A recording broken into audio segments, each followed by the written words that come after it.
पांडवों और कौरवों का एक अत्यंत गूढ़ रहस्य अर्थ है।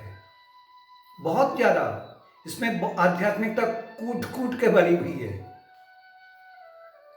पूरी आध्यात्मिकता समाई हुई है, सामान्य युद्ध नहीं है। ये सामान्य और युद्ध होते हैं वो नहीं है, ये महाभारत है। भारत नहीं है, महाप्रयाण, महाभारत, महायोद्धा इन नामों से दिए गए हैं। योद्धा, महायोद्धा कौन है? महायोद्धा वो है कि जो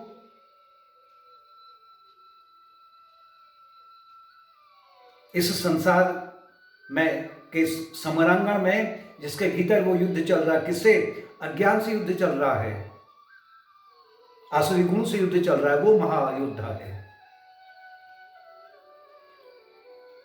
एक और 5 पांडव हैं और एक और 100 कौरव हैं। जहां कौरव धृतराष्ट्र के पुत्र हैं, मोह का प्रतीक, अर्थात धृतराष्ट्र आंख से अंधे हैं। अंधे का तात्पर्य है कि वो आंखों से अंधा नहीं कहलाया जाता केवल, जिसमें विवेक का अभाव है वो अंधा है।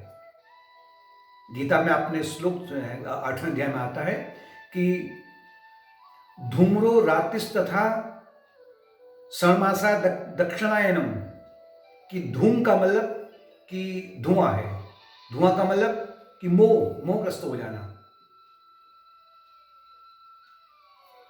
स्पष्ट नहीं दिखाई पड़ रहा है। जैसे रज्जु में सर्प है, अंधेरे में जो रज्जु है, जो रस्सी है, वो सांप प्रतीत होती है। और फिर वो सब सब किससे उत्पन्न हो जाते हैं? उससे दुख सुख उत्पन्न हो जाता है। उससे फिर मोह है, द्वेष है, राग है, निराशा है, चिंता है, वो उत्पन्न होती है। वो आपके कौरवों के प्रतीक हैं। इन कौरवों में ये अधर्म के प्रतीक हैं। ये एक और तो ये हो गया, और दूसरी ओर पांडव जो हैं वो 5 पांडव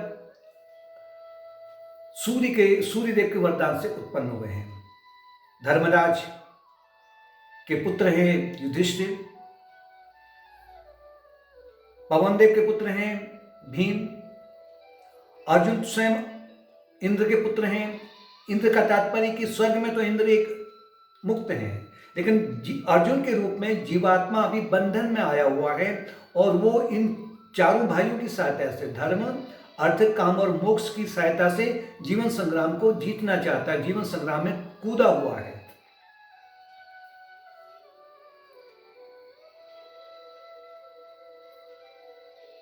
इंद्र को इसीलिए कहा गया कि इंद्र का तात्पर्य वो है कि इंद्रियां। इसी कारण जीवात्मा इन 5 इंद्रियों को अपने नियंत्रण में रख करके अपने कार्य को करता है। जब जीवन एक का लक्ष्य जब उचित दिशा में जाता है, कैसे? क्योंकि सूर्यदेव के अनुसार में अग्नि ज्योतिरः शुक्ल षण्मासा उत्तरायण। जहाँ कौरव है वहां धूम्रो रातिस तथा, अर्थात धूम है, उससे छोड़ दिया था। धूम का मतलब कि भ्रम हो गया है, स्पष्ट नहीं दिखाई पड़ रहा है, विवेक शक्ति खो गई है। रातिस तथा, और वो एक प्रकार से उसके आगे अंधकार पड़ जाता है। अंधकार का तात्पर्य कि भौतिक जगत ही सब कुछ है, इसके अलावा और कुछ भी नहीं है।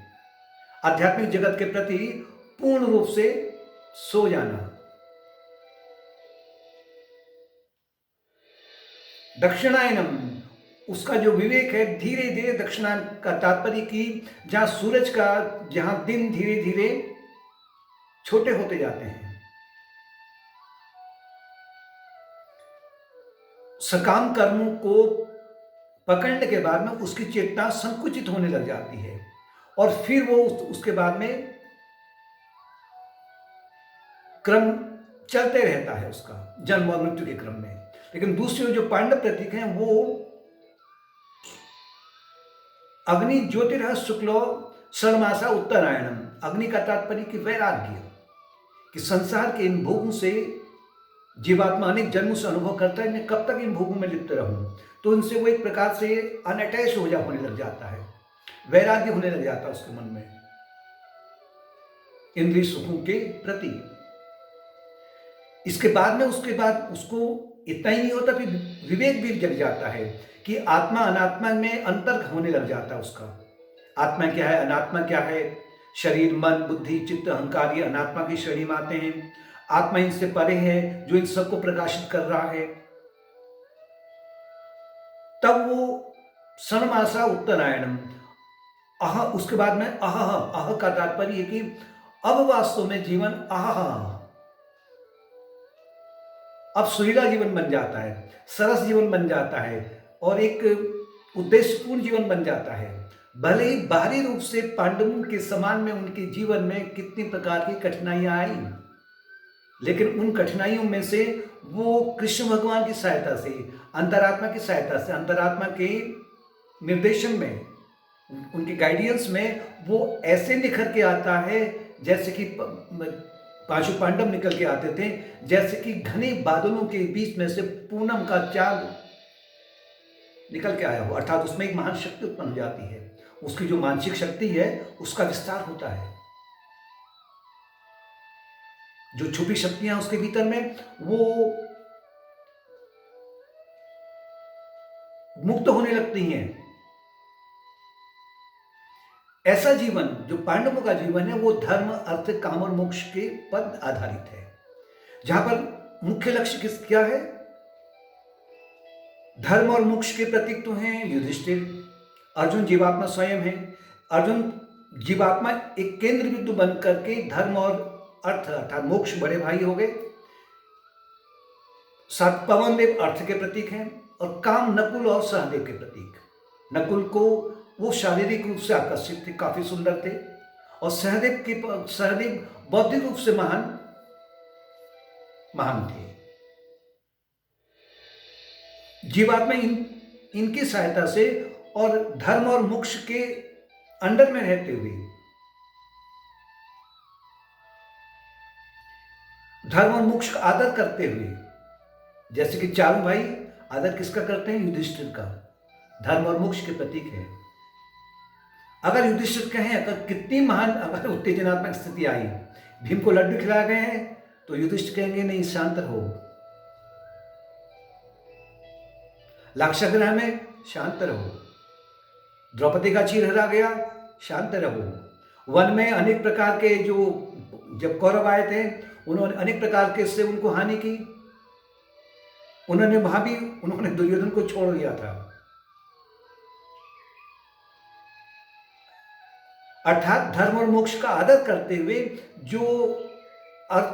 धर्म और मोक्ष का आदर करते हुए जो अर्थ और कामना, अर्थ का तात्पर्य कि जो अपनी शारीरिक रूप से या सामाजिक रूप से जो आवश्यकता है उनका उपार्जन करना, और जो नैतिक कामनाएं हैं, पारिवारिक कामनाएं हैं, आपकी सामाजिक कामनाएं हैं, अपनी कुछ कामनाएं हैं, आपको के लिए साधना के लिए आपको साधन चाहिए, उस काल के अनुसार में, आधुनिक काल के अनुसार में आपको उस प्रकार की अनेक प्रकार की सुख सुविधाएं भी आवश्यक है एक सीमा तक।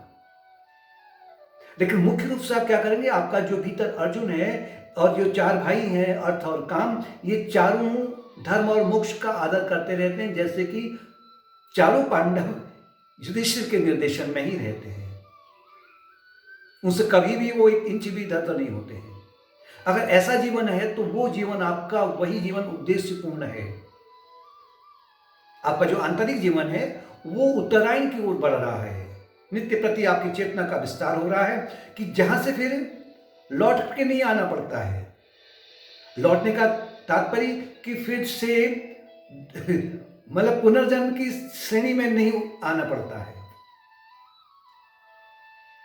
कि माना यहां यात्रा अगर अधूरी हो गई तो अगले जन्म में आपकी यात्रा और आगे बढ़ेगी और अंत में वो जो यात्रा है पूरी हो जाएगी, जिससे महाप्रयाण कहा गया है, महाप्रस्थान कहा गया है। महाप्रस्थान का तात्पर्य है कि फिर से इस दुखों के संसार में नहीं आएगा। जैसे सूरज जो बिंब है सूरज का, वो सूरज का बिंब अपने मूल रूप में मिल चुका है, जिसे मोक्ष कहा गया है, महाप्रस्थान कहा गया है महाभारत में। दूसरी ओर कौरव है वो अधर्म के प्रतीक है, ये दैवी गुण के प्रतीक है पांडव, वो आसुरी गुण के प्रतीक हैं, जहां मोह है, क्रोध है, लोभ है। शकुनी के रूप में क्या है? छल प्रपंच है। दुशासन के रूप में मलिन मन है। दुर्योधन के रूप में अज्ञान का आवरण है, और कर्ण के रूप में राजसी और तामसी अहंकार है, जो निरंतर प्रतिशोध की भावना में रहे। ये सब के सब प्रतिशोध की भावना में रहते हैं, लेकिन अंततः जो विजय है वो पांडवों की होती है। इस प्रकार से जो बाहरी जो युद्ध महासंग्राम दिखाया गया है महाभारत का, ये धर्म क्षेत्र कुरुक्षेत्र कहा गया कि धर्म का युद्ध है। इसी प्रकार से जो बाहरी युद्ध महाभारत का है, इसी प्रकार से प्रत्येक के भीतर हृदय में, हृदय की गहराई में या अचेतन मन में ये निरंतर एक आंतरिक संग्राम चल रहा है, और वो आंतरिक संग्राम दैवी गुण और आसुरी गुण के बीच में निरंतर चल रहा है।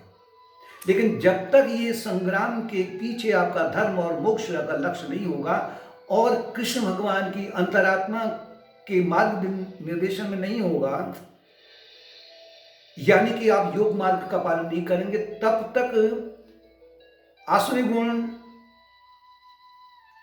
इनके ऊपर हावी रहेंगे, छलते रहेंगे इनको। ये युद्ध एक और अंधकार है तो कौरवों के रूप में, दूसरी ओर प्रकाश है पांडवों के रूप में। इस महासंग्राम में आपको क्या करना है? नित्य निरंतर विचार, चिंतन, स्वाध्याय, भक्ति के माध्यम से ये संग्राम को लड़ना है, और बार बार भीतर के जो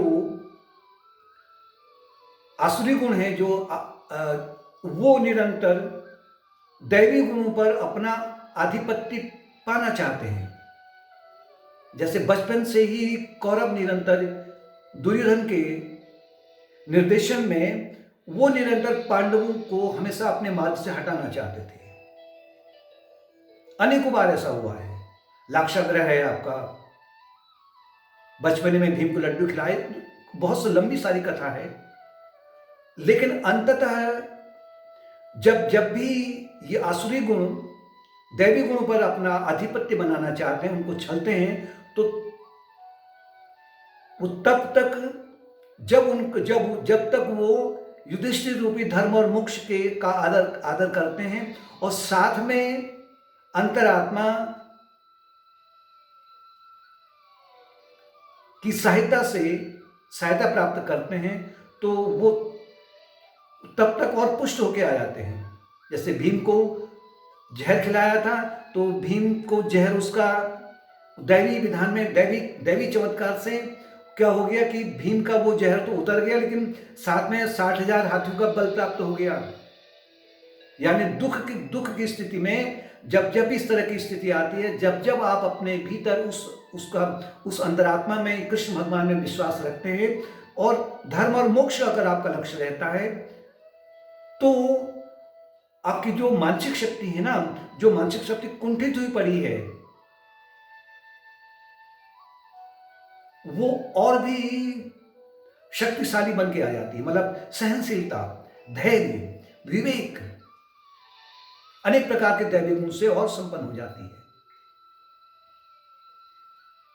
क्योंकि आपका जो मार्गदर्शन है वो कृष्ण दे रहे हैं, गुरु दे रहे हैं, और गुरु के निर्देशन में आप सत्संग के निर्देशन में आप जो सहायता प्राप्त कर रहे हैं, तो अंततः जो विजय है वो पांडवों के रूप में आपके भीतर जो दैवी गुण है उनकी होगी।